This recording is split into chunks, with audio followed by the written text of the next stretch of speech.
Now, Arsenal supporters have spent the past months basking in the glory of their Premier League title win, but can they go again and defend the crown next season? It's a big summer for Arsenal, and on this special Sky Sports podcast, we're going to be diving in to see how Mikel Arteta's squad are shaping up.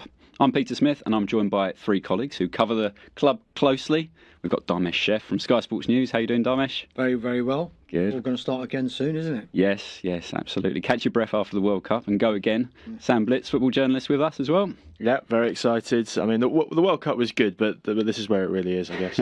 Yeah, absolutely. Get stuck into pre-season games and transfer stories. Definitely. And features writer Nick Wright here. Nick, let's talk about the World Cup, because Arsenal were very heavily involved in terms of the amount of players they had there. And, well, we saw Rice and Saka having their injury issues with England. How are the Arsenal squad looking in terms of those players that are coming out of that tournament? Yeah, I think most Arsenal fans would agree it wasn't ideal timing to have a World Cup after that kind of epic 63-game season. You know, you've probably wanted these players to be getting a rest. Instead, you've got Declan Rice and Bukayo Saka playing 3,000 metres above sea level in Mexico City and 80% humidity in Miami. So not ideal, perhaps, in that sense. Arsenal had 13 players who featured at the tournament, which was the second most of Premier League clubs, behind only Man City. And, you know, there were some fitness and injury worries along the way, weren't there? William Saliba's back injury being the main one, of course. We don't know the full extent of that yet, but if he does require surgery, which is apparently a possibility, then that could be a spell on the sidelines. Declan Rice and Bukayo Saka, of course, also had their problems through the tournament. And Arsenal actually had 8 players who reached the last 4, you know, in the 3 from Spain as well. David Raya, Mikel Merino, Martin Zubimendi. Then you've got Eberechi Eze and Noni Madueke, as well as Rice and Saka. All those guys now need a 3-week break. That's mandated by FIFA. So Arsenal's pre-season is going to be disrupted. They are going to be without quite a few important players, and there is maybe a little bit of uncertainty about who will be fit when it all gets going again. So yeah, not an ideal time for a World Cup for Arsenal, and a few question marks after the tournament. Yeah, so obviously Arteta needs to start making those plans for the season, Sam, but there was a bit of positive news from the training ground. Some of those players arriving ready for pre-season action who hadn't been in the World Cup. Yeah, of course. I think the big one was Ben White. He sort of declared that he's fit and back in training. He actually returned to training before everyone turned up to London Colney this week. Arsenal do a little pre-season camp in Marbella. They do it every year with a small group of first-team players. Sounds like a nice trip, doesn't it? Yeah, it is. Not bad, eh? No carbs before Marbs? No, definitely not. Definitely not. But so White returned to training during that Marbella camp with a few of the first-team squad members who weren't at the World Cup. Jurrien Timber, he is also back in pre-season, but he still needs a little bit more time. He says he's still rehabbing over the summer. There's probably hope that he'll be back by the start of the Premier League season, but yeah, he's still not fully back. And as Nick said, it's going to be a staggered approach to pre-season. Obviously, a lot of players will be coming in at different points in different weeks. You'd like to think, looking at the timings with the 3 weeks that they have to take off, that the majority, if not all, will be back by the time they play Man City at the Community Shield. And City they were the only club who had more players at the World Cup, or had more minutes at the World Cup than Arsenal. So it's going to be a pretty weird game, that one. But I think Arsenal are also boosted by, you know, no disrespect to Coventry at all, but that Friday night game to start the season is probably a nice one to maybe bed in a few newcomers as well. At the start of last season, they had Manchester United at Old Trafford, which was a tricky game, and you know, they nearly dropped points there. So yeah, it's probably it's not ideal planning for Mikel Arteta, but it's still not as bad as maybe many feared when Saliba went down with his back injury. Just picking up on that, it's going to be interesting to see what happens with Ben White, actually, because at the end of the season, the talk was, and the information we were getting, that Ben White could be one of those players that Arsenal may listen to offers for. I just wonder whether that approach might have changed very slightly now, given the potential injury to Saliba. We know that Ben White can play across the back four. I just wonder whether Arsenal, maybe before the season starts, maybe in a position to say no one's going to go at the moment, and then as the window ends, there'll be, I think there's another week at least, isn't there? Just a week to 10 days after the start of the season before the window closes. Depending on what kind of business they get done then, I think it's going to dictate what happens to players like Ben White. Interesting, yeah. But if it's a low-key week, Dharmesh, in terms of players returning and some players going off on holiday after the excitement of the World Cup, there has been some big headline news in the transfer world, which, of course, you've been all over. Morgan Rogers, this record transfer to Chelsea. Now, it wasn't so long ago we were reporting that Arsenal had made him their number one forward target this summer. So how much of a blow was it for him to go to Chelsea for £117 million? Two bits. I think it's a blow because they've missed out on him. They definitely wanted to sign him. And for the majority of this transfer window, there were talks happening, not necessarily club-to-club contact, but via intermediaries, trying to explore how much it would take to sign Morgan Rogers. And I think that pricing might have changed, because I think Arsenal might have found themselves in a position where they thought, we can do a deal for Morgan Rogers, because they were of the understanding that it was at a certain price. I think the market has got distorted very slightly. Well, not say very slightly, quite a lot by what's happened, and not necessarily in the same positions. You can't compare like for like Elliot Anderson and Sandro Tonali and Mateus Fernandes. But when you look at the pricing of those three players, £85 million for Mateus Fernandes, £100 million for Tonali, £116 million for Elliot Anderson. Aston Villa will probably look at that and say, well, if this is the market value for players like that, then Morgan Rogers minimum is going to be £100 million, if not more. Now, were Arsenal prepared to go to £100 million? Maybe, but I'm talking about that would be stretching it with all the performance-related add-ons included. Now, my understanding of it is, speaking to people who were close to that deal, Arsenal were talking about this deal for weeks. They wanted the player. Chelsea only came in last Thursday. So there were initial talks via intermediaries last Thursday about the possibility of trying to get a deal done. They found out what the price was going to be, what Villa were going to accept. Sunday, literally, I was told it was one bid on the table, agreed, signed, medical. Done deal. Rogers is a Chelsea player. Should Arsenal fans feel a bit frustrated by this, like Dharmesh? When you see Chelsea, we know about the amount of turnover of players they have there in terms of the money they generate from their sales as well. Hincapié has come in, 34.5 million, obviously activating after that successful loan period he had last year. But when Arsenal are spending that sort of sum on defensive players, and they have done in previous windows, should they have been storing a bit of this up for signing marquee forwards? That's one argument, but Arsenal's approach will always be, right, we want to buy a certain player, but we've got a price that we're going to attach to this certain player. Now, if there's always going to be that situation where the selling club is going to say, well, actually, it's going to cost you a little bit more, then they have to make a decision. Do they go that little bit more? I think this was quite a big gap in the valuation between what Arsenal were prepared to pay and what Morgan Rogers eventually left for.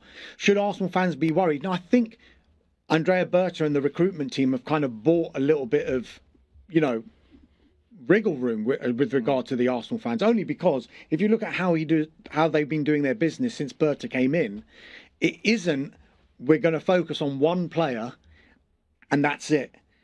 It's too risky a strategy. So what they try and do, 3 or 4 targets in each position that they're looking to recruit in. Right.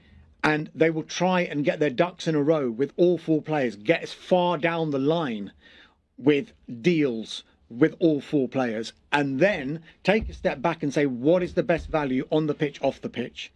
Then they will have that further discussion with Mikel Arteta, with everyone who's involved in the recruitment, and then decide which player to go for. Now, if, as we're led to believe, Morgan Rogers was the number 1 target, and they've missed out on him, yes, you can say that that's a bit of a blow for Arsenal, but they weren't clearly prepared to go to £117 million. But that doesn't necessarily mean that the window's a write-off. They would have got in the background other deals that they are looking at, and they will now revert to. That's what you would expect to happen. So in the coming days, we might see who those number 2 and number 3 choices in that left wing position might be, because Sam, that is clearly an area they would like to improve. Martinelli just 1 Premier League goal last season, albeit against Man City, but 1 goal. And obviously Trossard has gone off to Besiktas, which maybe raised eyebrows for some, did for me. I think he's been a good player for them. He's a good player for Belgium at the World Cup as well. But he's gone to Besiktas for 17 million. I saw he started 21 Premier League games for Arsenal last season. So a hole to fill there,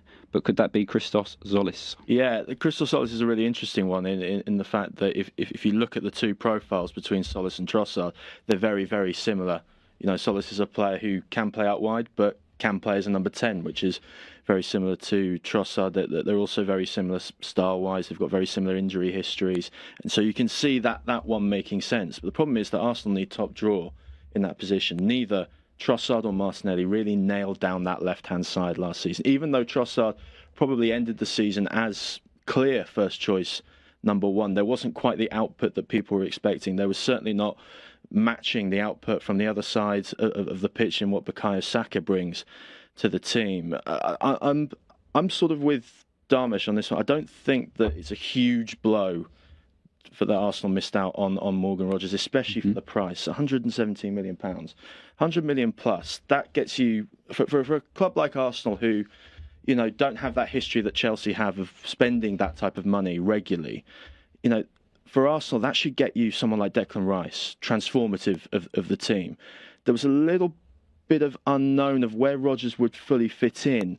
Would he be a left winger? Would he be that number 1 choice on that left hand side? Is he actually a left winger, or is he more someone who's going to compete with the likes of Martin Odegaard and Eberechi in the middle?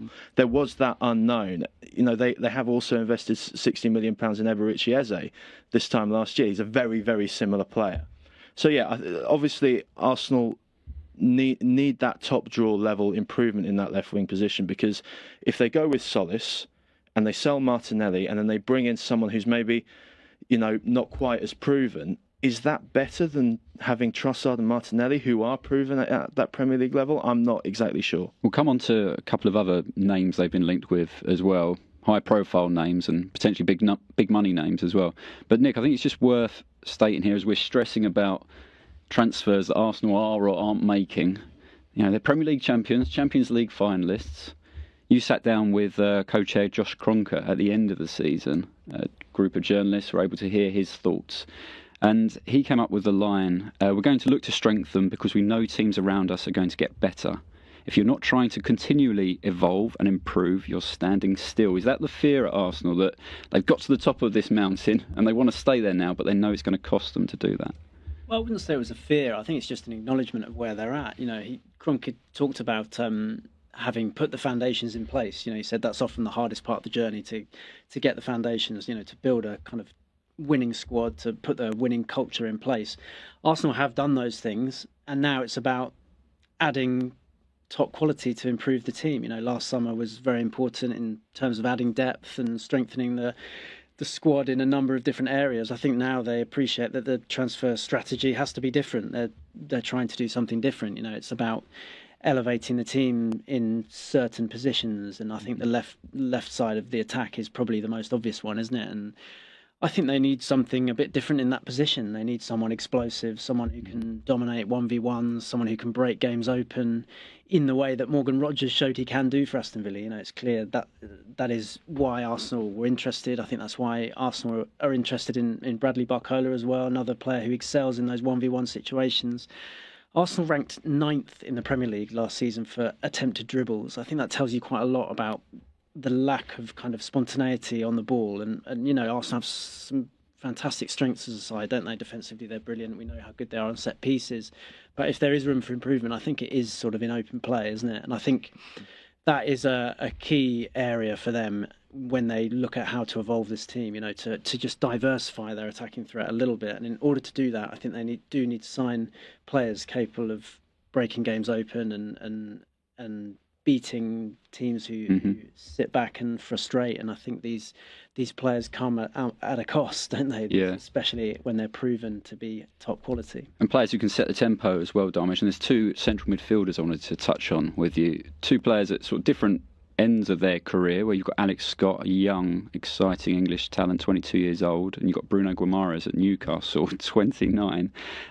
This has been ruffling feathers among Newcastle fans. I thought they might lose Tonali and then Bruno as well this summer, but it seems like Arsenal are pretty serious about their interest in this Brazilian. They are, like I explained before, we've already got 2 targets. There will be other targets that we probably don't know about just yet, but yeah, you do mention at both ends of the scale. Alex Scott, the information we have on that at the moment is that Bournemouth don't want to sell in this transfer window, but the problem that they've got, he's into the final 2 years of his contract, and the information we have is he's not going to agree terms on a new deal. So do Bournemouth say, no, we've still got that 1 year insurance, if you like, at the end of this season, but that's a risk in itself, because then Alex Scott could then find himself in a position to say, actually, I'll just see out the remainder of this contract. I'll be 24, I'll still have some fantastic years ahead of me, and I won't have any transfer fee attached with me. So that's the risk whenever a player enters the final 2 years of a contract. It feels like a dangerous time period now. Before, it was just like 1 year left on your contract. Now they're looking at 2 years. So even when players got 3 years left, you're hearing about extensions of contracts, even that far out from when their deal's expiring. So there's definitely an interest there. They'll definitely face competition, not least the fact that Bournemouth don't want to sell in this transfer window. But, you know, the will of the player, is that going to play a part as well? Bruno Guimarães is a name that just will not go away. There's been so many conflicting reports about where we are with this deal. Some have reported that Arsenal have made 2 bids, both of which have been rejected, and that there's been club-to-club talks between Arsenal and Newcastle.